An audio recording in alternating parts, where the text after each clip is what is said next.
Berbagai bukti baru terkait ijazah Jokowi bermunculan pra pemanggilan para calon tersangka, bahkan sang pembuat ijazah juga sudah mulai ada titik terang. Dan pengakuan anak Jumatno atas foto ayahnya dalam ijazah palsu tersebut, temuan ini sama sekali tak menarik bagi penyidik untuk dalami kasus ini. Sementara para termul sering dipermalukan di depan publik atas narasi-narasinya. Dan di sisi lain, Rismond yang sudah terbitkan buku mengaku bahwa kajian ilmiah tersebut akan menjadi BAP ketika dia menghadap penyidik. Bang, yang bikin ijazah Jokowi itu namanya Eko Sulistyo. Kenapa lo kok bisa tahu ya? Saya ikut kesana kesini gitu loh. Dan pada suatu hari saya ketemu si Profesor Paiman di Polda Metro tuh, ketika melaporkan Bang Bitor ya. Saya bilang ke Paiman, Bang izin bang, saya mau ngomong, saya dapat informasi bahwasanya yang bikin ijazah itu namanya Eko Sulistyo. Kalau abang nggak percaya, kita samperin, kita kejar ke Solo. Si Paiman tuh mukanya merah, ketakutan, kayak mau menghindar dari saya. Nah, sebelah saya ada si Parat Abbas tuh. Nih, saya udah ngomong Parat Abbas, kita mau cari si Eko Sulistyo. Parat Abbas tinggalin saya. Nah, artinya saya menduga ini memang keterlibatan orang-orang geng Solo ini, terutama si Eko ini harus diselidiki nih. Polisi ini harus panggil nih Eko Sulistyo ini nih. Ini teman saya, anaknya Jumatno. Dia bilang kalau itu emang foto bapaknya. Nah, ini bagaimana? Polisi harus panggil nih. Jangan cuma bisa menjadikan kami terlapor tapi nggak melakukan apa-apa. Saya siap dipanggil polisi kalau memang mempertanyakan ini. Jadi harus jelas, polisi harus berada di tengah-tengah menjalankan tugasnya. Jangan mengkriminalisasi kami yang berani membongkar ijazah Jokowi. Listio Sigit aja nggak berani bongkar ijazah Jokowi. Polda, ini ada anak bangsa yang mau berjuang, mau dikriminalisasi, mau ditangkap katanya puluhan orang. Kan artinya ini negara udah rusak. Nah, penyidikan ini kan memang untuk BAP. Besok jawaban saya katanya kan pencemaran nama baik, tapi isu pokoknya adalah ijazah Joko Widodo. Maka kita minta dong, tunjukkan dulu. Kenapa Abang bisa mengatakan ijazah Jokowi itu berpolemik? Alasannya ini itu. Kalau pemanggilan hari Jumat itu ada istilah Jumat keramat, Bang. Habis diperiksa terus ditangkap nggak boleh pulang. Gimana? Saya nggak peduli. Suruh nginep. Saya tidak peduli. Memang nggak bisa dipungkiri kalau Jokowi ini menipu seluruh rakyat Indonesia ya. Sampai yaitu Wakil Ketua Umum Projo Freddy Damanik ya berdebat dengan kuasa hukum Roy Suryo CS yang bernama Ahmad Khodinuddin ya, menuduh bahwa Ahmad Khodinuddin melakukan fitnah ke Jokowi. Padahal fakta memang demikian. Jokowi adalah seorang pembohong. Energi negara yang begitu besar untuk membangun keyakinan bahwa kita punya presiden dengan ijazah yang asli yang sudah dibuktikan melalui tes laboratorium forensik. Ternyata hari ini coba lihat saja di sosial media bagaimana, apakah mereka percaya? Kecuali beliau berdua ini kalau di ruangan ini yang percaya. Yang di sini tanya saja percaya. Saya sendiri tidak mungkin saya meyakini suatu barang yang tidak saya lihat sendiri. Dan kalau kita bicara ini sebenarnya challenge-nya itu terkait tentang apa? Reputasi seorang Joko Widodo. Kenapa? Ini berkaitan dengan ilmu hadis, Mbak. Dalam ilmu hadis, kalau seorang sekali saja berdusta, seluruh hadisnya gugur, nggak dipercaya omongannya. Nah, saudara Joko Widodo itu berapa kali berbohong, makanya nggak cukup dengan narasi, harus dengan bukti, bukan sekedar narasi. Yang kedua, jangan juga diasumsikan kalau ditunjukkan bukti akan gini, ditunjukkan saja, enggak kok. Janganlah berpraduga, tunjukkan dulu. Tahan dulu, interupsi akan kembali usai jeda. Kalau hari ini saya katakan Jokowi pembohong, ya memang banyak bohongnya dia. Cari saja di sosial media.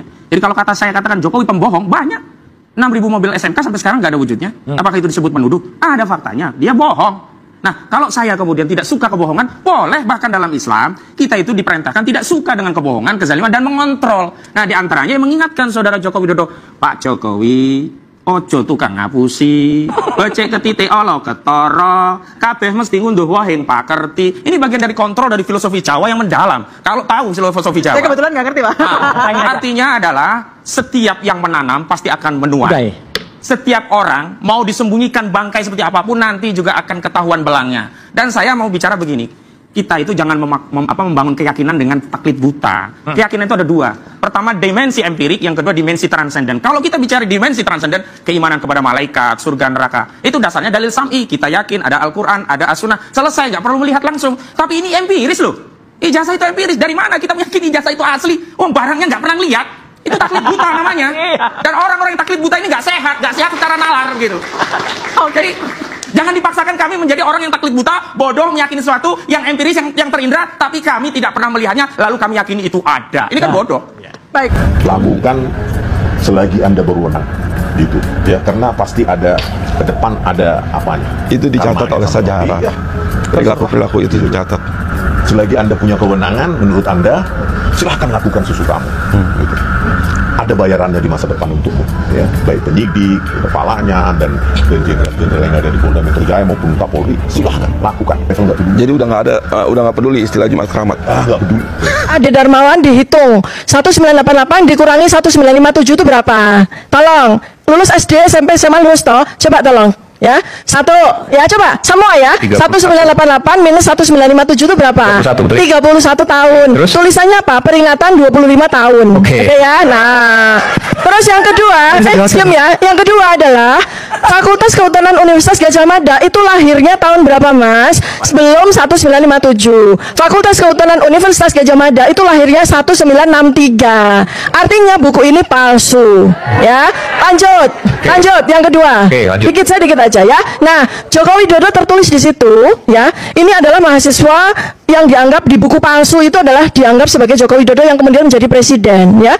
Dia itu kalau ini memang presiden yang namanya Joko Widodo itu terpampang di situ di buku alumni palsu itu, maka seharusnya tulisan asal SLTA-nya itu SMPP 40 Surakarta, bukan SMA 6 Yogyakarta. Jadi dari 2 halaman ini saja buku alumni ini palsu.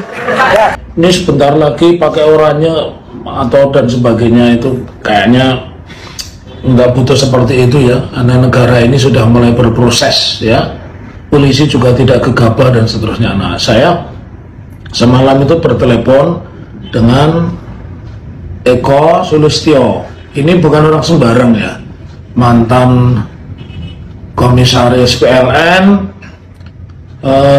mantan ketua KPUD Surakarta, dan yang pasti ini orang dekat Pak Jokowi, dulu pernah menjabat sebagai Deputi 5 ya di kantor kepresidenan. Nah, yang ingin saya katakan, Eko Sulistyo ini sama-sama aktivis dengan saya, cuman saya 2 tahun lebih tua di UNS ya. Saya dari Fakultas Hukum, dia Sejarah Indonesia ya. Nah, saya ingin sampaikan, semalam saya telepon lebih kurang 8:10 atau 20 lebih 10.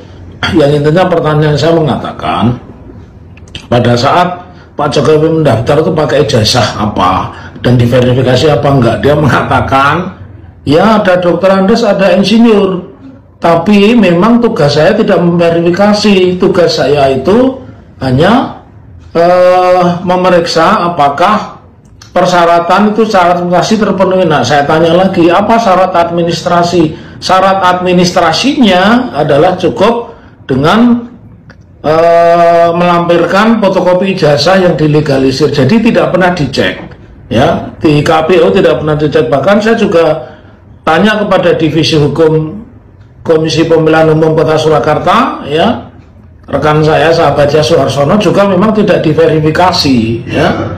Dan saya tanya lagi kepada siapa, kepada Pak Efek Rudi Hadiatmo yang notabene adalah ketua DPCPD, juga mengatakan dia tidak tahu persyaratan itu karena yang mengurus adalah tim sendiri gitu loh. Artinya bukan PDIP dan Arsima nggak ada. Tetapi ada yang menarik perbincangan saya dengan rekan Eko Sulistyo. Apa? Dia mengatakan bahwa pada saat itu ada public expose. Nah, artinya sebenarnya kalau seorang sudah jadi pejabat dan selesai, datanya itu tidak perlu disembunyikan, itu menurut Eko Sulistyo. Jadi pada kesempatan ini saya ingin mengatakan, dia tanya apa saya pernah mengirim surat sebelum mengajukan gugatan itu. Kami sudah mengirim surat kepada KPU, semana kepada UGM 2 kali begitu. Jawabannya sama, mereka tidak berhak untuk membuka data itu. Nah, ini yang saya sampaikan. Jadi pengalaman penting Eko Sulistyo yang orang dekat Pak Jokowi itu sudah mengatakan public expose itu artinya data itu boleh. Jadi mestinya tidak perlu berlarut-larut seperti ini ya guys ya. Jadi ini vlog singkat saya sore ini, besok akan saya susul dengan data-data lain. Kala tabir ijazah asli Jokowi dibuka untuk penyidik tapi masih misteri bagi publik. Presiden ke-7 RI Joko Widodo mengutus adik iparnya Wahyudi Andrianto untuk datang ke Bareskrim Polri. Jauh-jauh dari Solo, Jawa Tengah, tujuan Andri hanya satu, yaitu menyerahkan ijazah asli Jokowi kepada penyidik. Dia membawa ijazah SMA dan S1 Universitas Gadjah Mada. Tidak sekalipun berkas ini ditunjukkan kepada awak media yang berada di Jakarta pada hari Jumat pagi menjelang siang. Andri yang ditemani oleh tim pengacara Jokowi masuk ke dalam gedung Awaludin Dejamin Bareskrim Polri. Sekitar 1 jam sebelum azan sholat Jumat berkumandang, rombongan bapak-bapak ini kembali menghadap ke arah sorotan kamera. Saat itu para putra Otto Hasibuan ini meluruskan pernyataan yang agak keliru tadi. Suami Jessica Mila ini menerangkan posisi Jokowi dalam perkara yang tengah diproses Bareskrim Polri adalah sebagai terlapor.